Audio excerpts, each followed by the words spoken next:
Reborn right before the apocalypse, I didn't stockpile food. I didn't build a shelter, either. Instead, my very first stop was the antique market. I blew every last penny of my parents' inheritance on an absurdly fake antique. To outsiders, I was an absolute madman. But I knew better than anyone else. I wasn't buying that piece of junk antique at all. I was after the ancient coin hidden inside it. To anyone else, that thing wasn't worth a dime. But to me, it was the ultimate starter key. It could awaken my family's ancestral bowl, turning it from a dirt-cheap bowl into a genuine treasure basin. Once it recognized me as its master, I'd unlock an upgradable pocket dimension. In my past life, I woke up way too late. The second I got my hands on the basin, my so-called friend snatched it away. I was framed and died a pathetic, wrongful death. I couldn't swallow that anger, even in death. Now, standing on the edge of this balcony, the biting cold wind drags my memories right back to that disaster. This time, I'm paving my way 3 months in advance. Because 3 months from now, a super solar flare will erupt. Electromagnetic pulses will sweep the globe, and satellites will crash from the sky. Every single electronic device will be paralyzed. Right after that, the sun will enter a weakened state. Global temperatures will plummet to -50 degrees. Blizzards will freeze entire cities into solid blocks of ice. Almost every living thing will be entombed beneath the ice. I went back inside and opened the safe. Sitting right there was an incredibly ugly, dirt-crusted bowl, covered in dents and pits. It didn't look like a treasure at all. Yet, my dad specifically mentioned it in his will. Back then, I thought he was just going senile. It wasn't until I activated it in my last life that I finally understood. This thing is the treasure basin. Activating it requires a specific key, an ancient coin with a very unique pattern. I saw it at the South City Antique Market in my past life. This time, I'm not waiting around. Every second counts. The sooner I get it, the better. I grabbed my backpack, stuffed the basin inside, and drove straight to the antique flea market. The early morning antique street was like a bustling fair, with hundreds of stalls lined up. The noise was deafening. I remember it clearly. In my last life, it was right here where Joe Hang and I managed to score that exact coin. But ancient coins are a dime a dozen here, with fakes mixed everywhere. I had to sift through them one by one. I searched for 2 solid hours, but still couldn't find that pattern. I asked around and found out that all the vendors only gather on this street on weekend mornings. And the sellers aren't even fixed. My heart instantly sank. If I miss out today, I'll have to wait until next weekend. If this drags on, my whole rebirth advantage will be heavily chipped away. Seeing that they were about to close up, I had to swallow my anxiety and keep looking. My fingers flipped through the copper coins, making them clink and clatter. I didn't dare blink for even half a second. Yi? Suddenly, someone called out from behind me like a ghost. My eyes instantly turned freezing cold, a bitter chill surging in my chest. I'd never forget that voice, not even in death. Joe Hang, the guy the first called a brother from middle school all the way through high school. We survived 8 years in the apocalypse together, and that piece of trash sold me out in the end.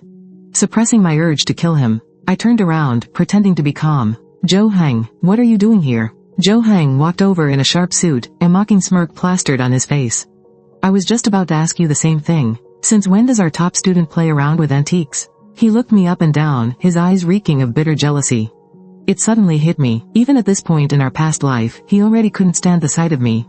I brushed him off casually. Just heard it was lively over here. I was just strolling around this weekend, having a laugh, when a commotion broke out not far away. I squeezed through the crowd, and up ahead, there was a young guy in his 20s screaming his head off, spit flying everywhere.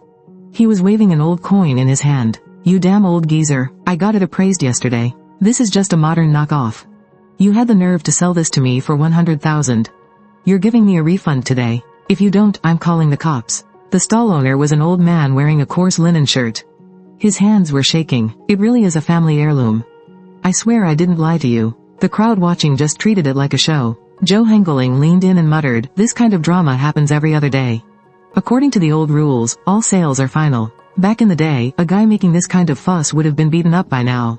It's the unspoken rule of the antique world. If you buy a fake, you just take the hit. You treat it as paying tuition. But, the moment I got a clear look at that ancient coin, my eyes locked onto it. That was the exact pattern needed to unlock the treasure bowl. I took a deep breath and stepped forward. I kept my tone as casual as possible. Hey man, mind if I take a look? I'm a bit of a collector when it comes to weird coins. If you're looking to get rid of it, I can take it off your hands. As soon as I said that, the crowd immediately started whispering, is this kid an idiot? Buying a blatant fake. The young guy's name was Du Hao. Hearing that someone was willing to take the fall, his eyes instantly lit up. He immediately shoved the coin into my hand. The coin looked incredibly new, with a few weird symbols carved into it. It honestly looked like an arcade token. Anyone else would take one look, shake their head, and walk away. But I didn't care about any of that. The treasure bowl in my backpack was getting slightly warm. I had the right one. To me, this wasn't just some old coin. This was my life-saving pocket dimension. I looked up and asked how much. Du Hao looked me up and down, sizing up my outfit. And just blurted out, 150,000, and it's yours. He was just screaming for a refund a second ago, and now he was jacking up the price on the spot. The crowd around us rolled their eyes. I just replied calmly, 50,000. Du Hao's face darkened, and he snatched the coin right back. I paid 100,000 for this thing. You're dreaming. I didn't even argue. I just turned around and started walking away. I knew exactly what I was doing. Guys like him are greedy as hell. The less I cared, the more he'd panic. If I walked away, he'd definitely chase after me. Sure enough, I hadn't even taken 2 steps when someone stopped me, but it was the old stall owner. Young man, if you want this kind of coin, I have another one right here. I'll sell it to you for 80,000. The old man fumbled for a cloth pouch and revealed another ancient coin. The pattern was exactly the same. My heart was racing with excitement, but I kept my face completely blank. The treasure bowl was reacting to this one too. So there was more than one of these coins out there. Alright, I'll take this one. I transferred the money right on the spot. Du Hao was watching from the sidelines. The longer he stared, the more suspicious he got. He gripped his coin tightly, his eyes shifting nervously. Was there actually some hidden secret to this thing? I caught his expression and knew instantly. He was getting suspicious. I've got to get my hands on that second coin. The longer I drag this out, the more likely things will go south. I paid, grabbed my bag, and turned to leave. Just as I thought, Du Hao panicked. He chased after me and blocked my way. Hey, handsome, you want this one too, right? After haggling with him forever, I snagged it for 80,000. Zhou Hang stood there, looking as sour as if he'd just chewed on a lemon.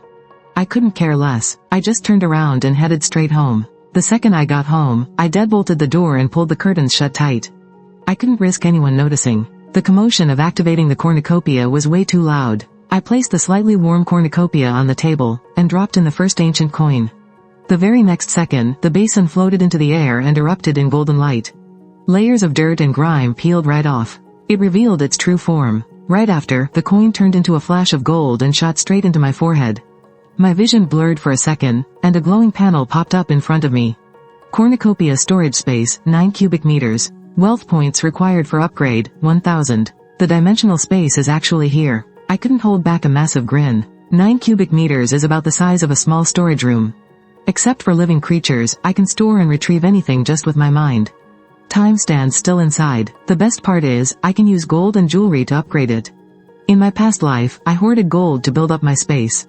But by the 8th year of the apocalypse, all the gold was buried under thick snow. I didn't even manage to max out level 1. I looked down at the second ancient coin. Could this one grant an extra ability? I pressed the coin against my forehead. My forehead grew warm, and the coin vanished. The panel blurred for a moment. When it cleared up, the text had changed. Cornucopia storage space, 9 cubic meters. Item duplication, 3 times. Wealth points required for upgrade, 10,000. An item duplication feature? My eyes completely lit up.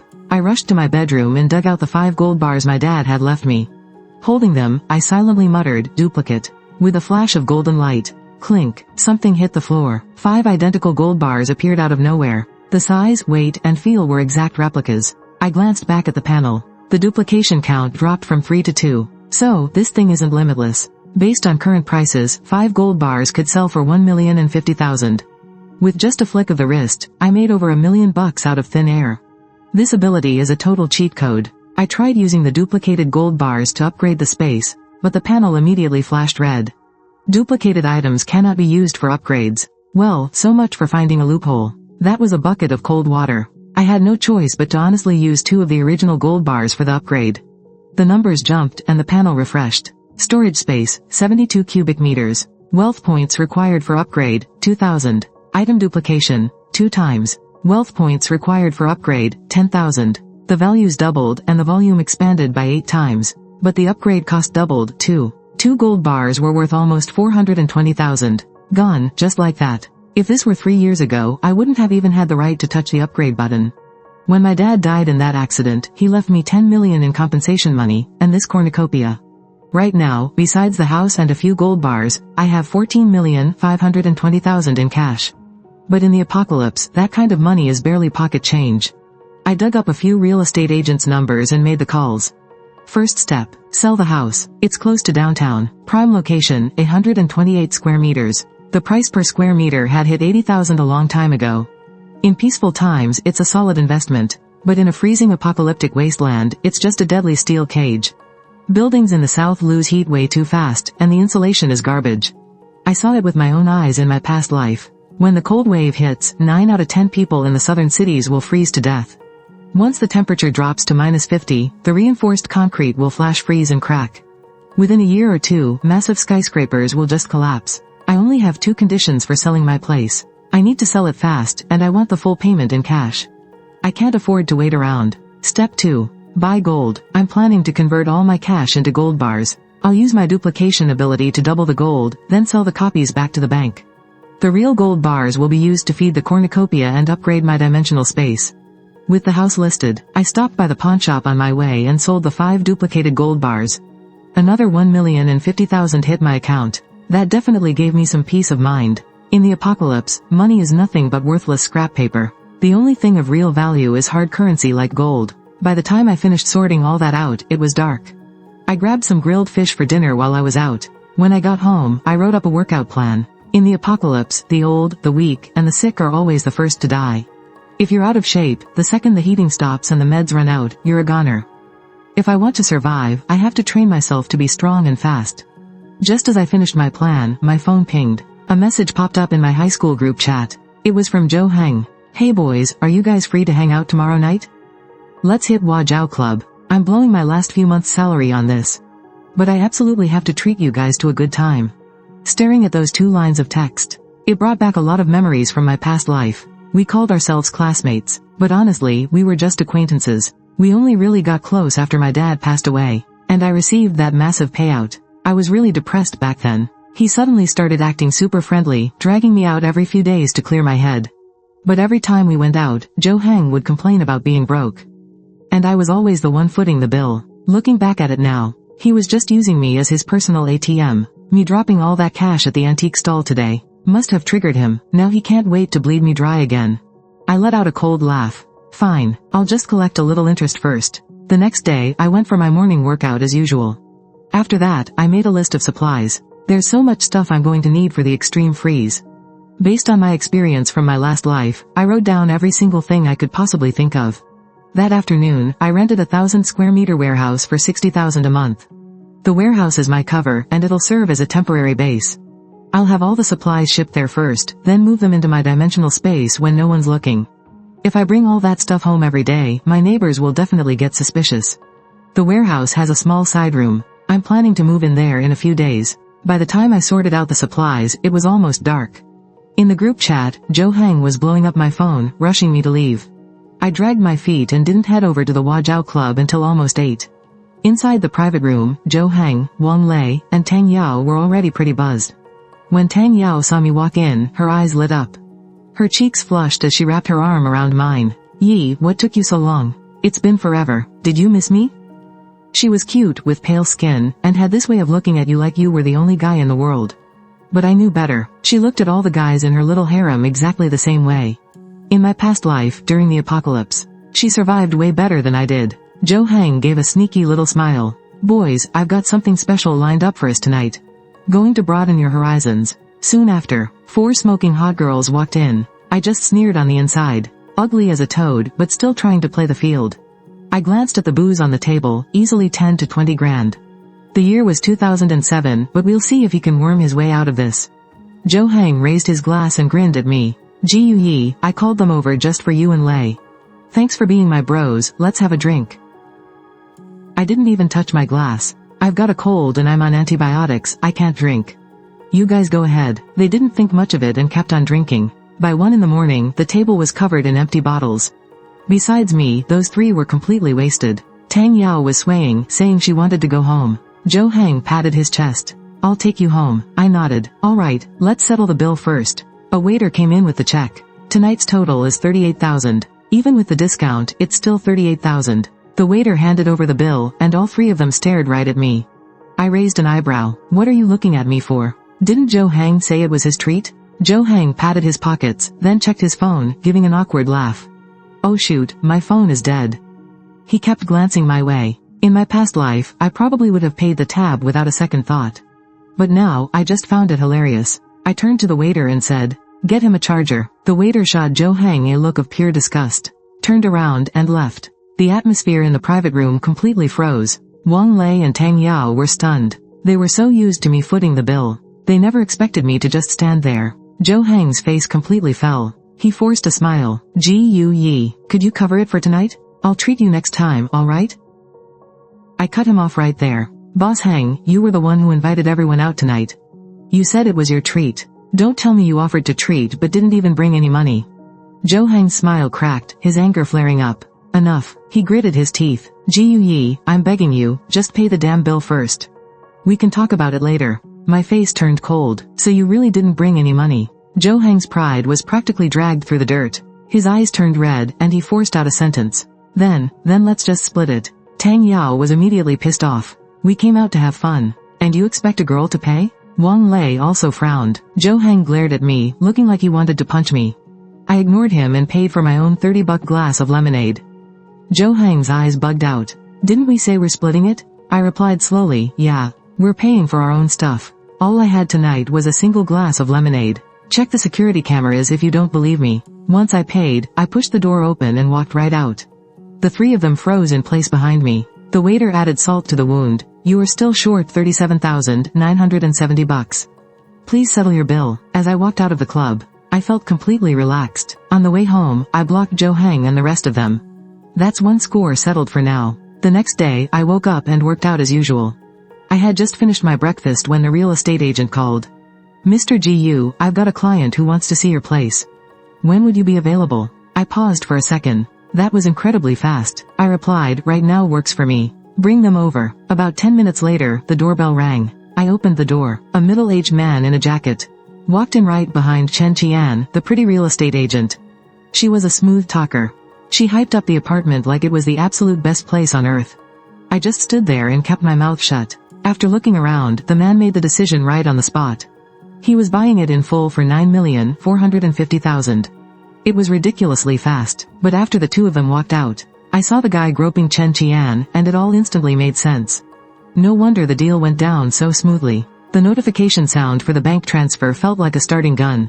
$9,450,000. I just glanced at the screen. I felt absolutely nothing. I grabbed my car keys and drove straight to the outskirts of the city. Having survived 8 grueling years in the apocalypse during my past life, I had seen too many people clinging to boxes full of cash, unable to trade it for even a single piece of moldy bread. Money is only worth something when you turn it into resources that can save your life. My car passed through the downtown area and headed straight for West Mountain, the famous wealthy district of Yun City. But I was heading to the very edge of it, an undeveloped area halfway up the mountain. The higher the road went, the more deserted it got, until there was only a winding concrete road left. This isolation was exactly what I wanted. Once the apocalypse hits, crowds become deadly. A standalone house is the only way to avoid the vast majority of the chaos. A gray and white, 3-story standalone villa stood completely isolated on the side of the mountain. Its back rested against the mountain, facing a small artificial lake. It was on high ground with a wide, open view. You wouldn't have to worry about a blizzard blocking the doors, much less the floods when the ice eventually melts. But the absolute best part was that the villa came with a massive, independent basement. It was practically a tailor-made shelter for the extreme cold apocalypse. The owner was a man in his 50s. His name was Zhang. He had a huge beer belly and looked incredibly anxious. "My whole family is immigrating next week. All the paperwork is completely done. We're just waiting for the funds to clear. Mr. Gu, if you can pay in full, I'll knock another 5% off the price. I'm desperate to get it off my hands. I even skipped using an agent and just listed it online myself."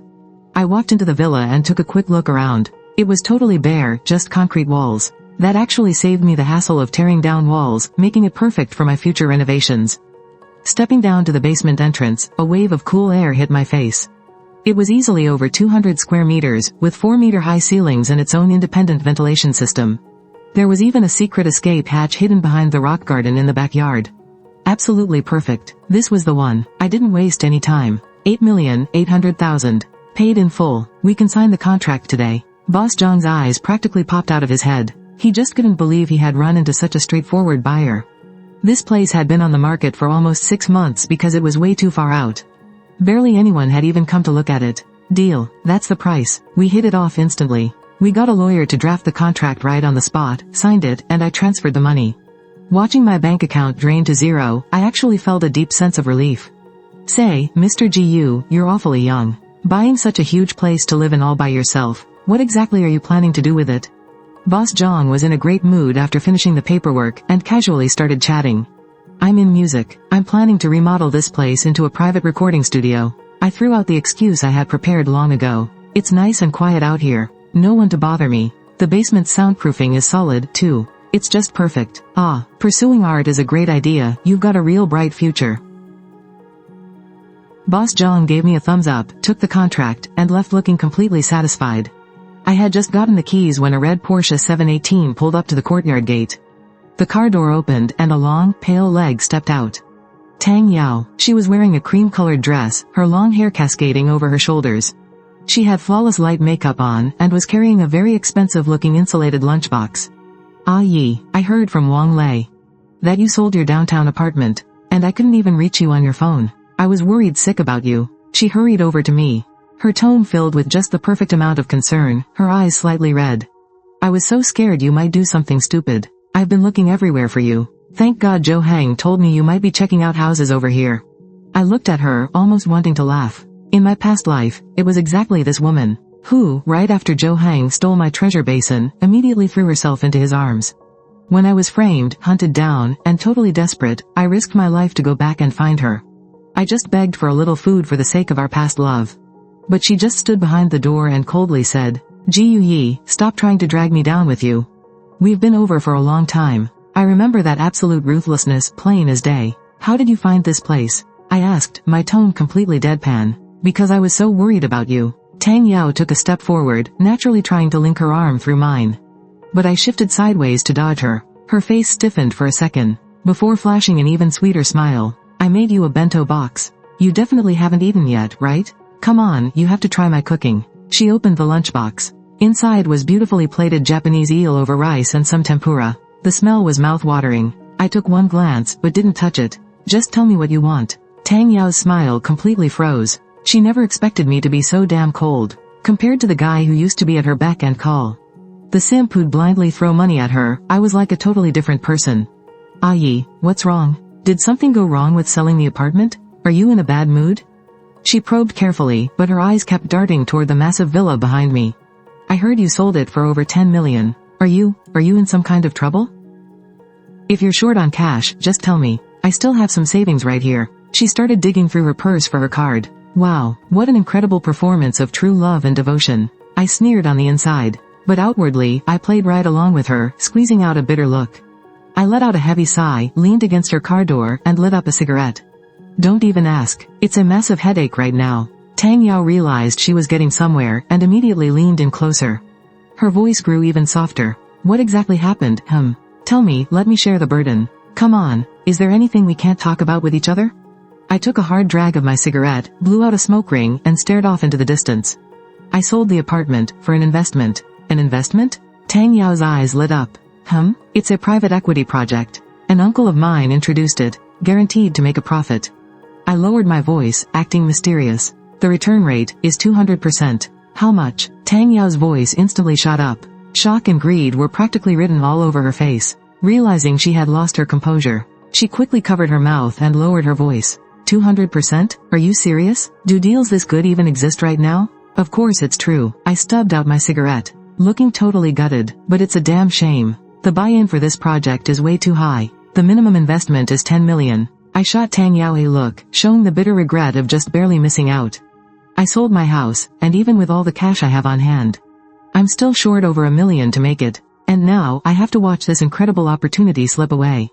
Tell me, how could I not be pissed off? After saying that, I kicked the car tire in frustration. My acting was flawless. Tang Yao's breathing started getting heavy. A 200% return rate. 10 million goes in, and 30 million comes out. A shortfall of over $1 million. The gears in her head were spinning furiously. Over the years, by stringing along all her sugar daddies, she had secretly saved up almost 2 million. If she could jump on this bandwagon and throw in $1 million, it would turn into 3 million. This was way faster than exhausting herself playing all those suckers. She looked at me, her mind racing. Was I lying to her?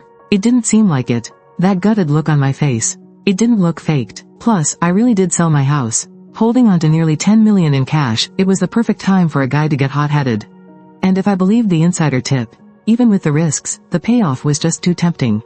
Ah yi, Tang Yao's voice was sickeningly sweet as she pressed up against me again. Her warm body was practically molded against mine. You're short just over 1 million, right? I can help you. She tilted her head up, looking up at me with big, watery eyes, completely full of sincerity and devotion. If you don't have enough, I have some. It's not a lot, but I can still pull together 1 million or so for you.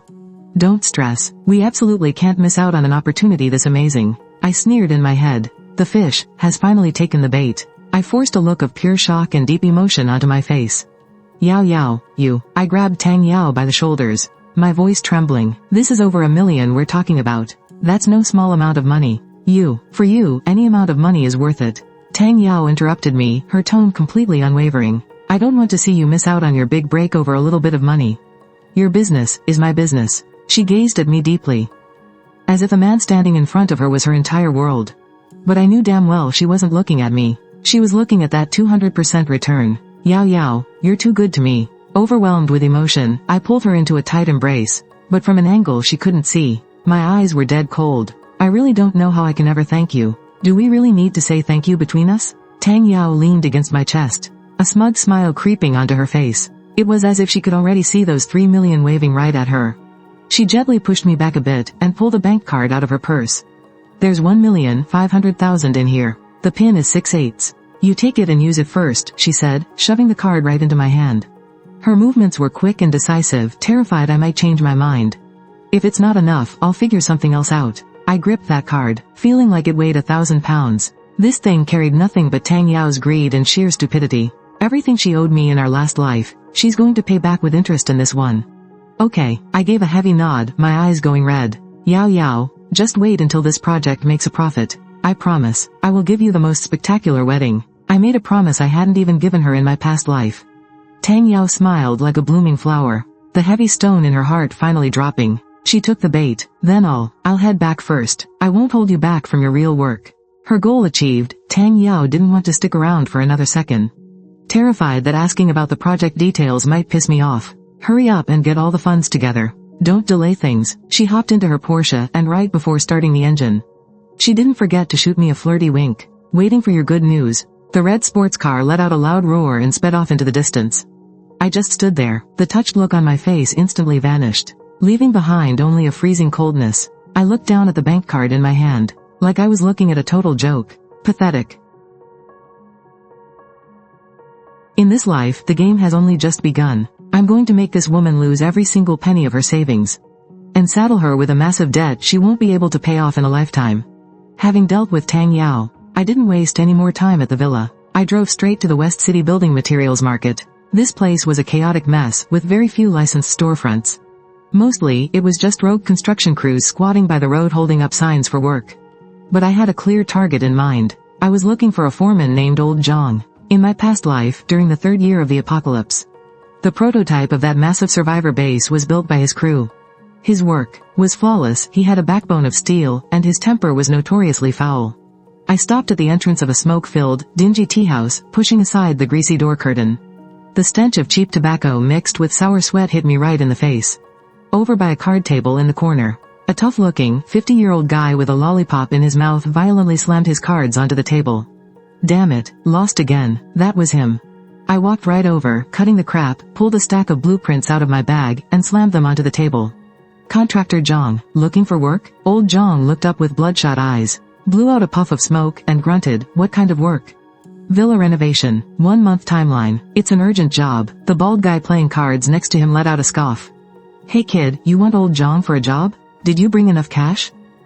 His craftsmanship doesn't come cheap. Old Zhang completely ignored him, and slowly rolled out the blueprints. Just one glance, and his brows tied into a tight knot. Another glance, and he practically spat out his lollipop, looking at it like it was some kind of freakish alien tech. You call this a fucking renovation? Old Zhang pointed at the blueprints, jumping to his feet. Swapping out the entire house with top-tier bulletproof glass? Adding a 30-centimeter thick extruded insulation layer to the interior walls? Excavating the basement to build a fully sealed, climate-controlled planting zone? Completely overhauling the roof's load-bearing structure just to cover it in solar panels? Slamming the blueprints back onto the table, he pointed a finger right at my face. Are you building a house, or a damn turtle shell? The surrounding workers were drawn by the commotion, peeking their heads over. This design is completely insane. Who the hell builds like this? Turning a perfectly good villa into a suffocating tin can, for what?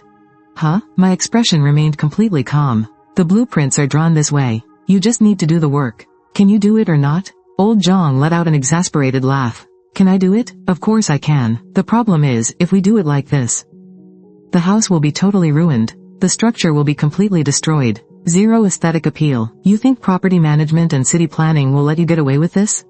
This is a straight-up illegal construction. He leaned back in his chair and went back to sucking on his lollipop. With a look of pure disdain, he added, listen to my advice. Young man, just because you have money doesn't mean you should burn it. I'm not taking this job. I didn't argue. I simply flashed my mobile banking balance at him. What's the market rate? Old Zhang froze for a second. For a project this size, labor and materials included, it won't be a penny under 3 million. I'll give you 6 million. I turned the screen toward him, the numbers glaring brightly. I'll pay half right now, 3 million up front. When the job is done, I'll clear the remaining 3 million. Plus, every single worker will get a 50,000 cash bonus. The tea house went dead silent in an instant. The players at the table even forgot to stack their mahjong tiles. Every single pair of eyes was glued to my phone screen, and to my young, calm face. A 3 million project, paying double. And upon completion, a 50,000 bonus for every worker. This wasn't just a client. This was the god of wealth coming down to earth. The lollipop in old Zhang's mouth dropped straight to the floor. After years in this gritty business, he had never seen anyone throw money around like this. His eyes shifted, suspicion, caution, and an undeniable flash of pure greed. What exactly are you trying to do? Hiss creak, hiss, creak. Old Zhang lowered his voice and leaned in close. Hiss, hiss. This project of yours, it doesn't look like something a decent guy builds. Did you cross the wrong people out there? Trying to build a bunker to hide from loan sharks? I quietly put away my phone. I already told you, I'm an artist. Meeting old Zhang's piercing gaze, I explained, I need an absolutely silent, strictly climate-controlled space. A creative studio completely isolated from any outside light or noise. The basement will be used to cultivate some special bioluminescent plants. They're for an art installation. As for the solar panels on the roof, that's just to ensure my equipment has uninterrupted power 24/7. The excuse sounded completely absurd, but paired with the whole eccentric artist vibe, it somehow made sense. After all, the world is full of rich lunatics. Old Zhang was still skeptical. The heavy flesh on his face gave a slight twitch. Even so, what if something goes wrong? What if it gets traced back to me? We'll sign a liability waiver. I was already prepared. I pulled out the neatly printed documents. All the design and construction specs are entirely my idea, and I will take full responsibility for them. Whether there are structural failures, complaints from the neighbors, or crackdowns from the authorities, it will have absolutely nothing to do with you or your crew. I slid the pen across the table. Once you sign this, 3.5 million will hit your account instantly. 500,000 of that is just some pocket money to ease the guy's nerves. The money was overwhelming, the excuse was utterly flawless, and the liability was completely wiped clean. Old Zhang stared hard at the agreement. His breathing grew heavy. Behind him, the workers' eyes were completely bloodshot with greed. A 50,000 bonus. That was more than half a year's wages for busting their backs. Boss Zhang, just take the job. Yeah, boss, we got the waiver. What's there to be afraid of? Old Zhang took one fierce bite out of his lollipop. The glowing lollipop was blinding in the dim light. Finally, he smashed it fiercely onto the ground, and ground it out hard with the sole of his shoe. Damn it, he cursed. He snatched the pen. I'm in, as long as the pay is right. Forget about a turtle shell bunker. Even if you want me to turn a coffin into a luxury duplex, I'll damn well build it for you. He signed his name and stamped his thumbprint. I transferred the funds on the spot. Alipay received 3,500,000 yuan. The transfer notification chimed crisp and clear over the noisy tea house. Old Zhang stared at that long string of zeros, his hands shaking. He abruptly stood up and waved his hand. Don't just stand there, damn it. Grab your tools and follow me. The workers sprang to their feet in a massive rush, eyes blazing, as if marching into a battle they were guaranteed to win.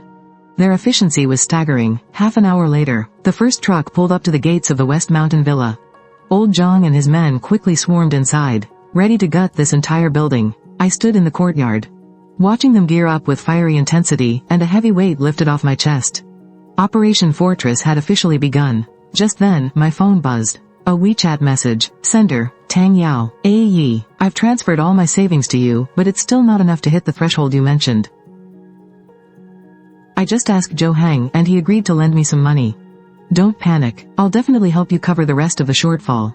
As soon as I scrape the funds together, I'll come find you. I stared at the screen, my expression completely ice cold. Not only had Tang Yao thrown every penny of her own money into this, she even went out of her way to borrow from Joe Hang. She was taking the two people I hated most from my past life and tying them tightly together with an invisible thread. Perfect. This little show is getting more and more entertaining. I put my phone away and gazed into the distance. The sky was growing dark, and the mountain wind carried a bitter chill. A global deep freeze was already brewing, and I needed to sharpen my toughest claws and fangs right before the blizzard hit. When Tang Yao called, a massive hole had already been smashed through the wall. Dust filled the air, and the high-pitched shriek of electric drills was deafening. "AE, I got the money together." On the other end of the line, Tang Yao's voice was full of eager excitement, like she was begging for praise, along with an exhaustion she just couldn't hide. 800,000. I'll transfer it to you right now. I'll figure out a way to get the rest later. I walked out of the courtyard to escape the noise. 800,000? Didn't you say before? I purposely dragged out my words, injecting just the right amount of disappointment into my tone. Oh, don't even bring it up. The money in that card is tied up in a huge wealth management fund. Taking it out requires a ton of paperwork, and we just don't have the time. Tang Yao frantically explained, terrified that her soon-to-be hooked fish might slip away. This 800,000, I borrowed it from friends. I even took out a 500,000 high-interest loan from Joe Hang. The interest rate is absolutely terrifying, but for the sake of your project, it's totally worth it. She made a special point to mention Joe Hang and the loan sharking, trying to paint herself as a woman willing to risk it all for love. I almost burst out laughing. Joe Hang's money? Now that is a wonderful surprise. I held back my laughter and switched to a deeply moved, emotional tone. Yao, you really, I just don't even know what to say. You don't need to say anything. Just send me your account number, quickly. I'll transfer it right now. Oh, by the way, shouldn't we sign some sort of agreement? With such a massive sum of money, if my folks find out, they'll literally kill me. Tang Yao played it safe, but all she really wanted was to lock down that investment. Of course, I agreed without missing a beat. I'll draft up a proxy agreement right away. Just come over and sign it. Half an hour later, Tang Yao pulled up in her Porsche. She parked in front of the dusty villa, wrinkling her nose in disgust. In her high heels, she gingerly picked her way around the gravel on the ground, and found me waiting for her in the car. I handed her a piece of A4 paper I'd just printed at a roadside shop. That so-called proxy agreement had terms so simple it was laughable. It didn't even have our full ID numbers, let alone any notarization or guarantees. But just seeing a few key words was enough to put her mind at ease. Her head was so full of that 200% return rate, she couldn't care less about the fine print. Scratch. She quickly signed her name. All done. I've sent the transfer. Tang Yao tapped on her phone. With a quick ding. 800,000 hit my account. You better take this project seriously. She tucked her phone away, reminding me anxiously. Don't worry, I said, putting away that useless piece of paper. With a face full of absolute sincerity. Once the profits roll in, you'll be the very first to get your principal and interest back. I won't be short a single penny. Of course it wouldn't be short. As the completely satisfied Tang Yao drove away, the warm smile on my face vanished in an instant. I got back in my car and stared at the extra 800,000 in my banking app. Without wasting a single second, I transferred it straight to another card meant strictly for buying supplies. Clean and simple. Once that was done, I started the car. The roar of the engine drowned out the construction noise behind me. As I sped toward my next destination, the western suburbs of Yun City Lion Coal Factory. This used to be the biggest coal supplier in Yun City, but now it looked like a dying old beast. Slumped at the end of an overgrown industrial zone, its towering chimneys no longer smoked. The conveyor belts were covered in rust, and the factory gates were plastered with clearance sale, operations ceased. Giant red letters reading "Boss ran away" announced its final days. I parked a little ways off, and walked into the rundown factory. A gray-haired, miserable-looking man was squatting by the way station, smoking gloomily. It was the factory owner, Lee Waiguo. Hey boss, I'm here to buy coal, I said, getting straight to the point. Lee Waiguo barely lifted his eyes, weakly pointing a finger at the mountains of coal behind him. Take a look and see how much you want. Pay first, then load it up. Now, this price wouldn't be considered expensive in peacetime, but I knew Lee Waiguo was more desperate than anyone right now. The factory owed the bank tens of millions, And the workers hadn't been paid in 3 months. If he didn't get some cash flow soon, he'd end up on the government's deadbeat blacklist. Price is too high. I shook my head, pulling a pack of soft Chungwa cigarettes from my pocket. I offered him one. Boss Lee, let's not beat around the bush. I know exactly what's going on with your factory. What you need right now is cash. And a whole lot of it. Not sitting on this pile of black rocks trying to sell them piece by piece. Lee Waiguo took the cigarette. His face darkened even more. What do you mean? I'll take it all. I pointed at those coal piles that looked like little mountains. Every last bit of your smokeless coal here. I reckon there's got to be at least 1,000 tons, right? Lee Waiguo froze, a cigarette dangling from his lips. Are you kidding me? 1,000 tons. Do you have any idea how much money that is? None of your business what I'm doing with it. I crushed out my cigarette. My tone hard and unyielding. I'm only asking you this. Are you selling or not? I'll give you a price. 800,000. 800,000? Lee Waiguo reacted like a cat getting its tail stepped on. He jumped right up. Why don't you just rob a bank? 1,000 tons of coal. And you're offering me 800,000? That's barely 800 a ton. My market price is 1,200. Before he could even finish his sentence, I shoved my phone right in his face. On the screen was a long string of zeros, making Lee Waiguo's head spin. Boss Lee, I am not here to bargain with you. My voice was ice cold. You sell me this 1,000 tons of coal right now, and 800,000 in cash hits your account immediately. You can use it to plug that massive hole at the bank, or pay your workers' salaries. And save the very last shred of your dignity. If you don't want to sell, that's fine too. You can go right on clinging to your 1,200 a ton price tag, and see if you can even sell 100 tons before you go completely bankrupt. My words struck Lee Waiguo right where it hurt most. He stared at my young but completely emotionless face, then back at that tempting string of numbers on the phone. Sweat began to bead on his forehead. 800,000 was indeed far below the market rate, but right now, it was his one and only lifeline.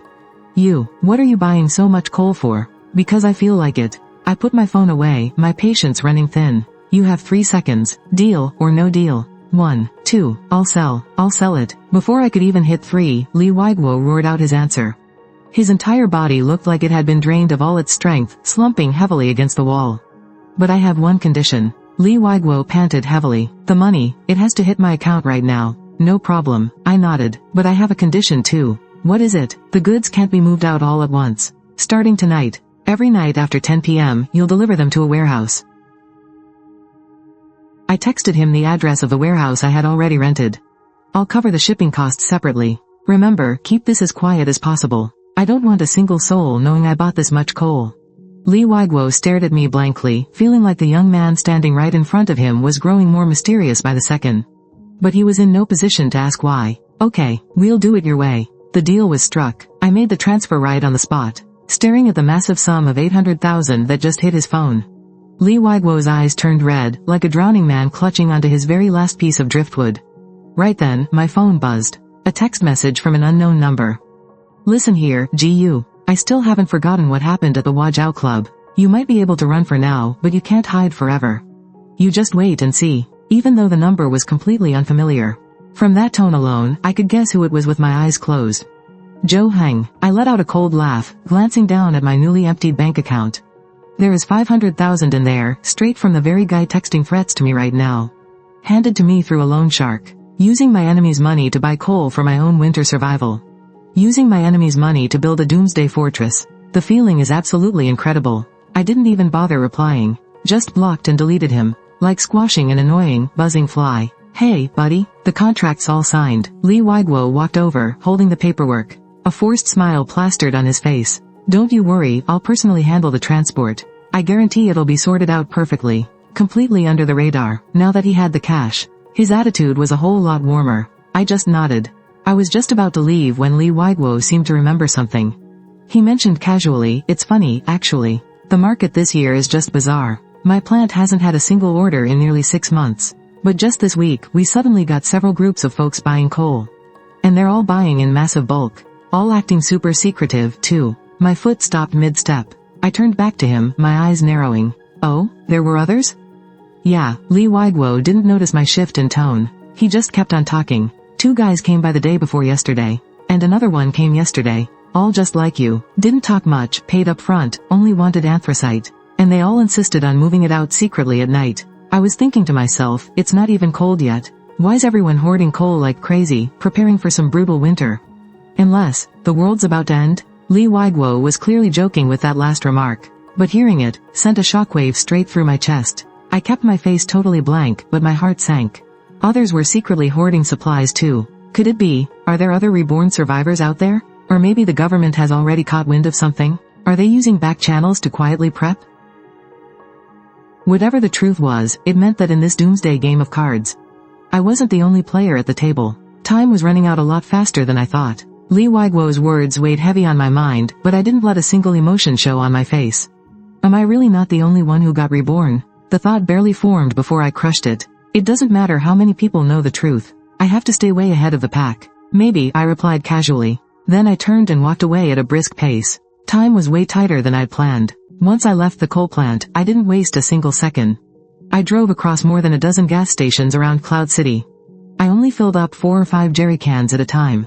My excuse was that I needed fuel for construction site generators. The staff saw my luxury car and polite manners, so they just turned a blind eye. Over the course of the afternoon, acting like a worker ant hoarding food, I managed to stash away 2 tons of diesel. I spread the fuel across several short-term rental warehouses. A smart rabbit always has 3 hideouts. But this still wasn't enough. The generators were the real deal breaker. Your average household units? They'd just freeze up and die in extreme weather. I needed industrial-grade beasts. By nightfall, I turned down a sketchy alley with 0 streetlights.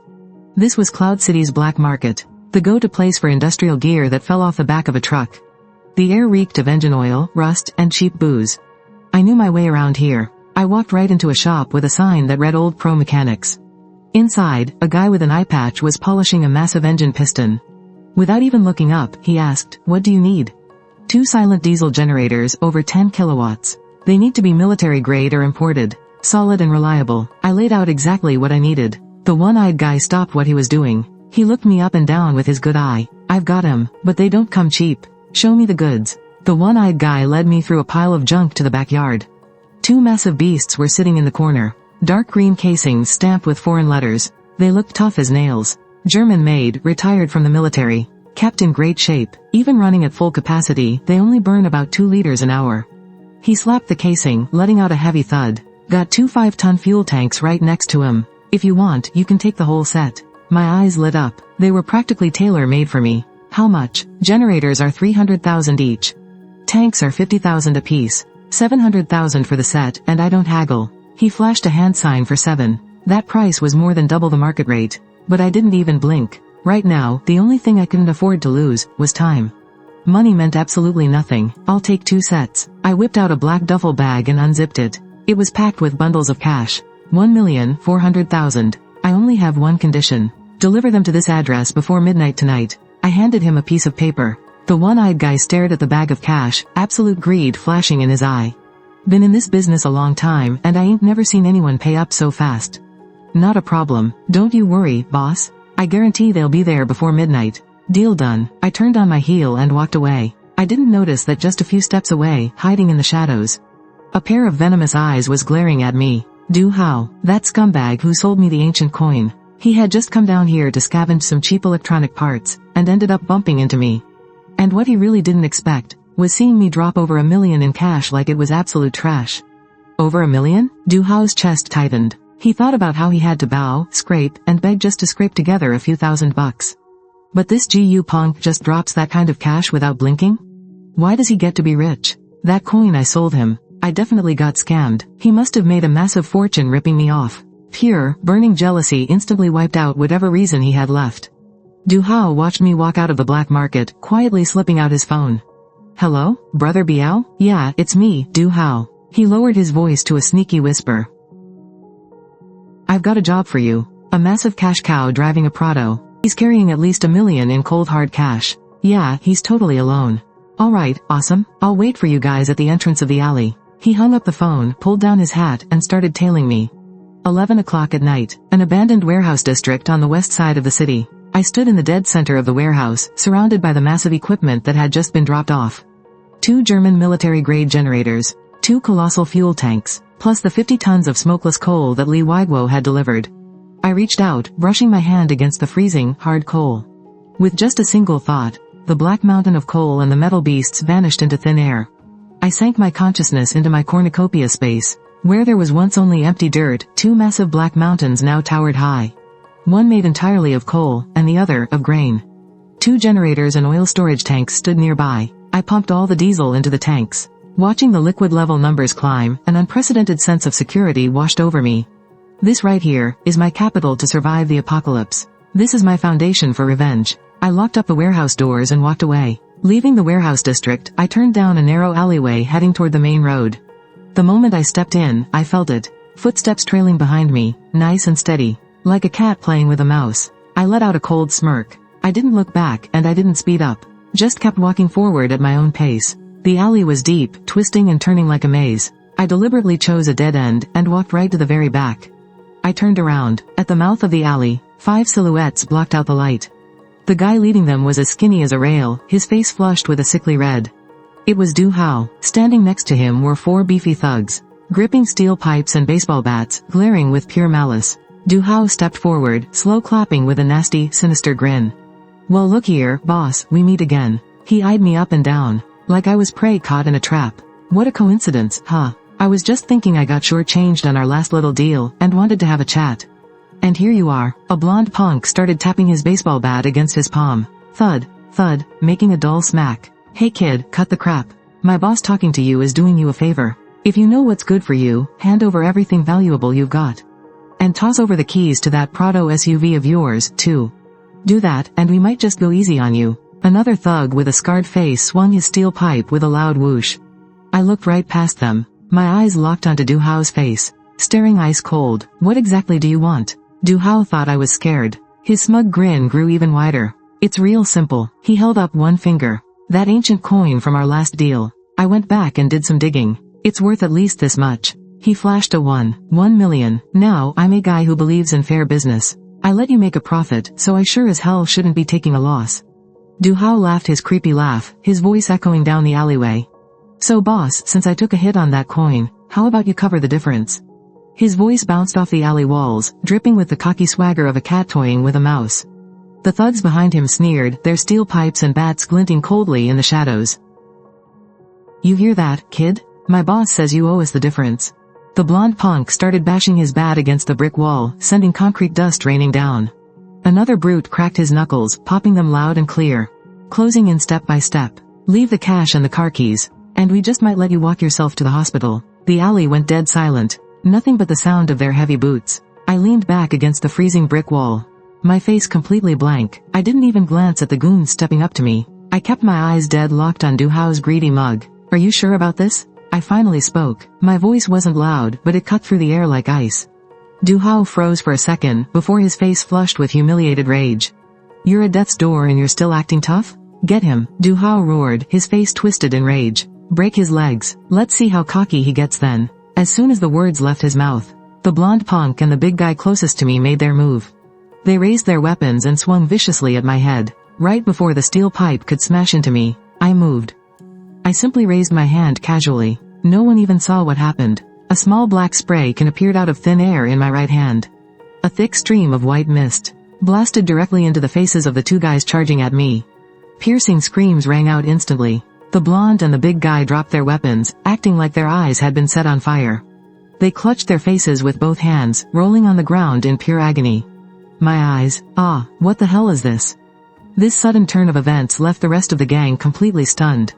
The smirk froze on Du Hao's face as he watched his 2 enforcers get taken out in a flash. What the fuck did you just use?" My only answer was my second move. I flicked my left hand and a white plastic bag flew high into the air. Before Du Hao could even process it, I flicked my wrist. A small stone shot out, hitting the bag perfectly. Bang! The bag burst open in midair. A massive cloud of white powder instantly blanketed the entire alleyway. It's quicklime. Cough, cough. Fuck, I can't open my eyes.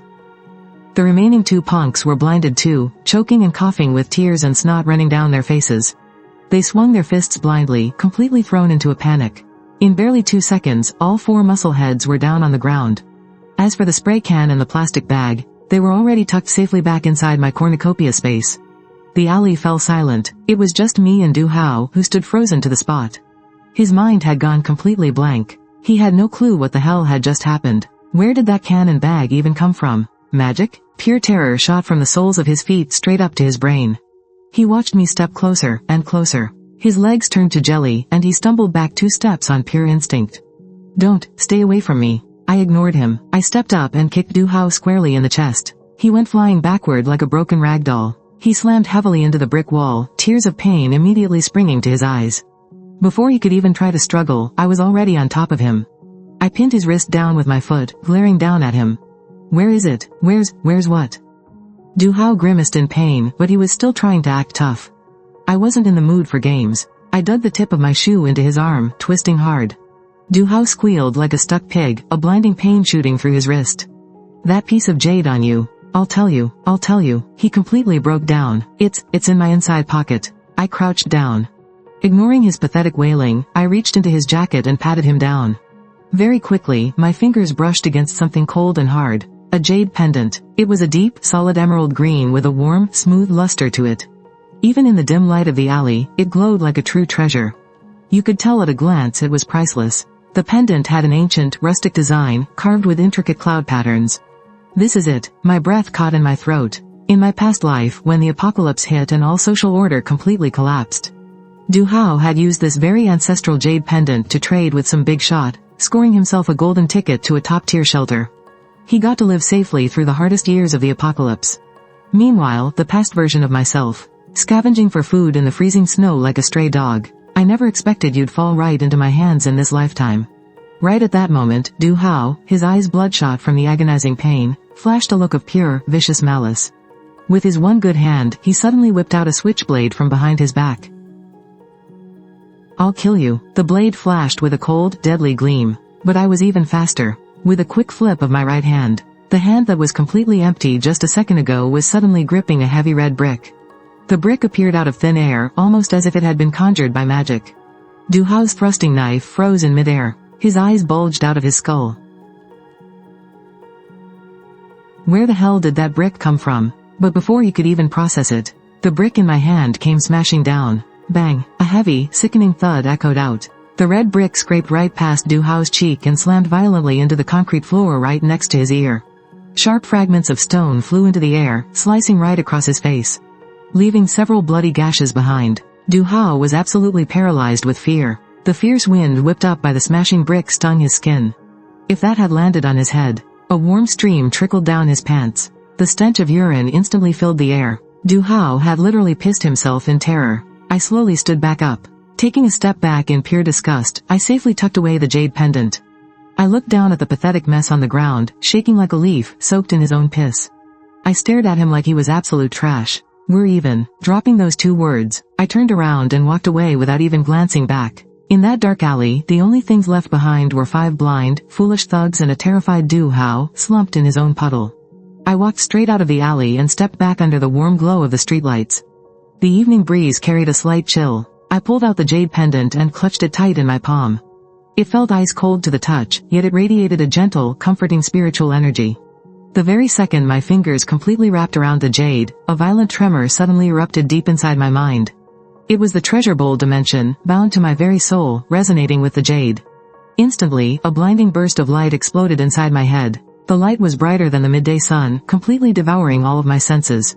My footsteps faltered, and I froze right where I stood. A crystal-clear voice echoed loudly through my mind. The dimension, it's upgrading. The ancient jade pendant resting in my palm instantly turned burning hot. But it wasn't scorching my skin. It was making my very soul tremble. The jade pendant didn't shatter. Instead, it dissolved directly into a cluster of brilliant emerald lights, swirling around like living fireflies.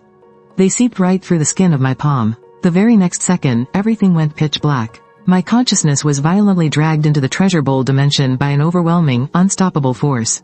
The dimension was expanding frantically. The earth beneath me trembled and stretched outward. The tiny plot of land that I could once see across with a single glance was now growing right before my eyes, spreading wildly out into the endless, void-like darkness. The gloomy gray sky above was literally tearing wide open, stretching higher and further away. The massive, mountain-like piles of coal and grain were completely dwarfed by this massive shift, shrinking down into 2 tiny, unnoticeable little mounds.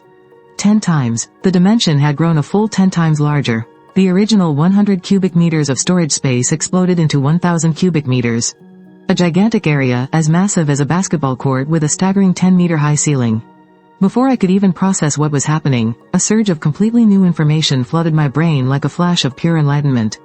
There were no words, there was no sound, it was a brand new, raw instinct. A new ability, danger perception. 1. The power to sense any malicious intent directed at me within a 10-meter radius.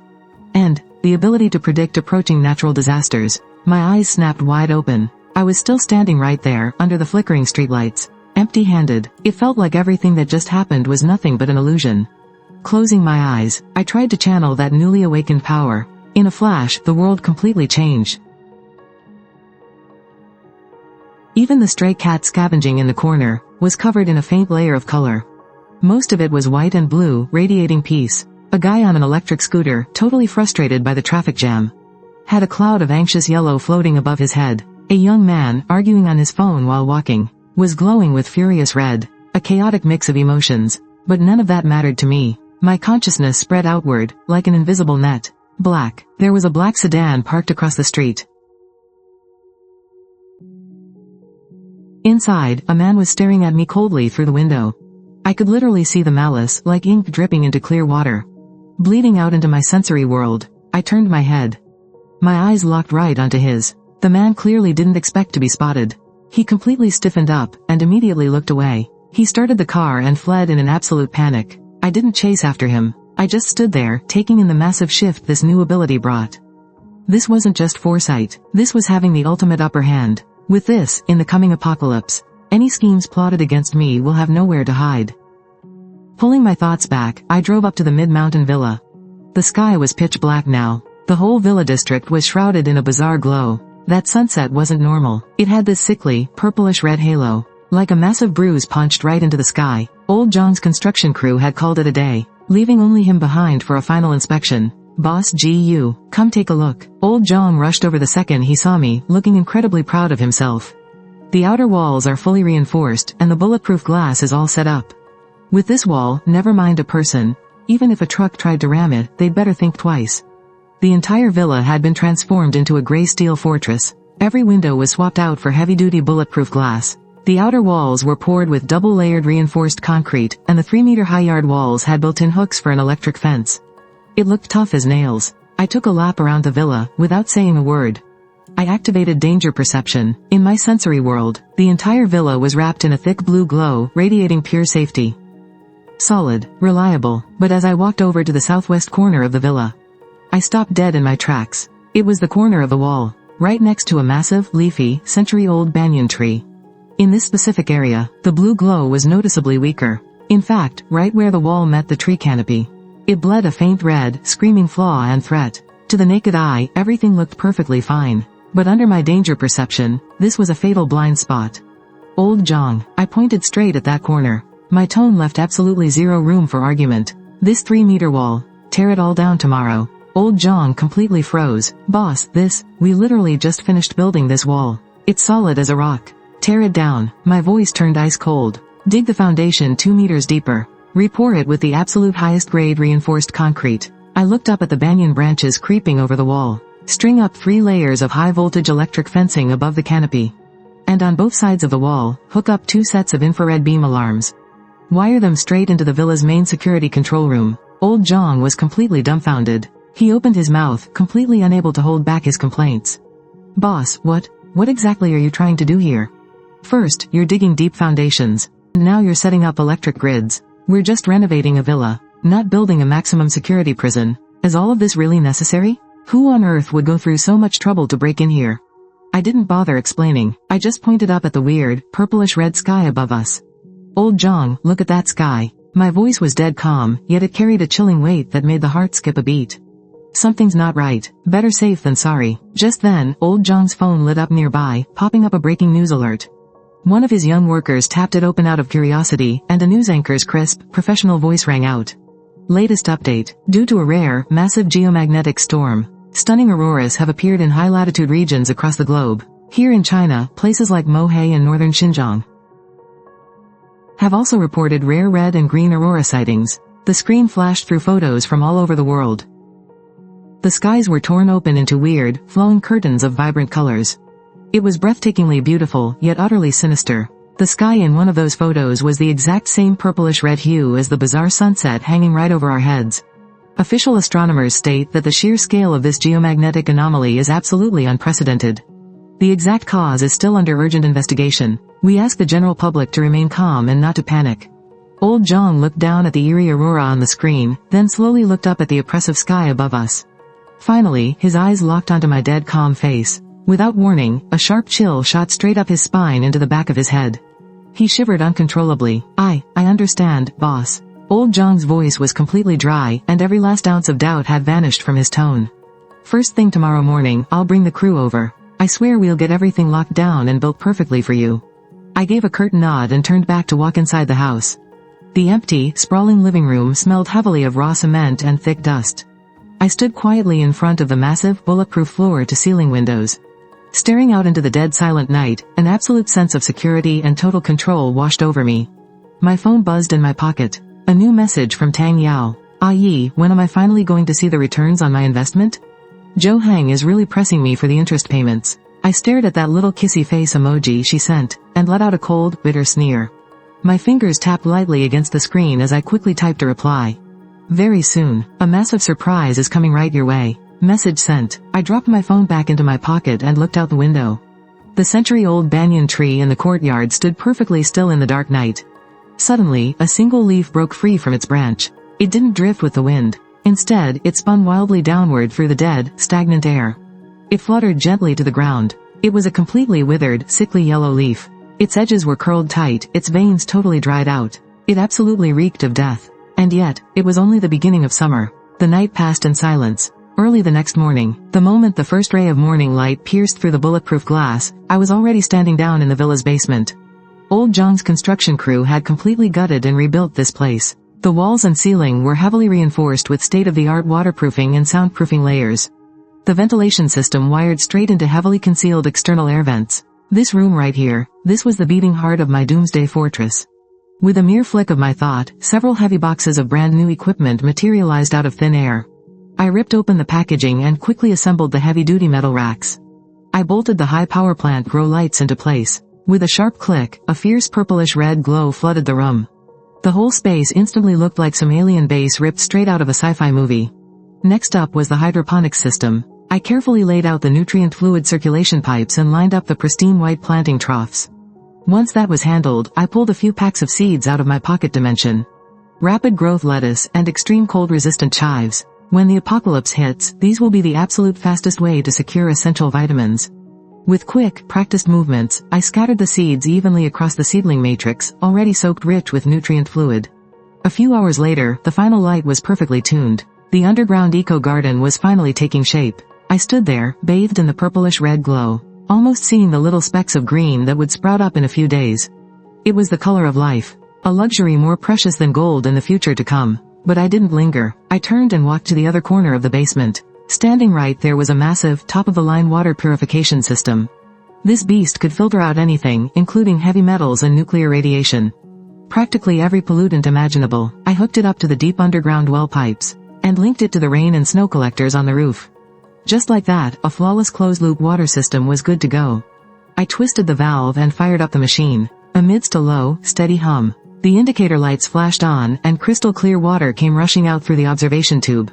I cupped my hands to catch a splash. The water was ice-cold, and tasted faintly sweet. Not wanting to waste a single drop, I ran the outlet straight into my own personal treasure bowl.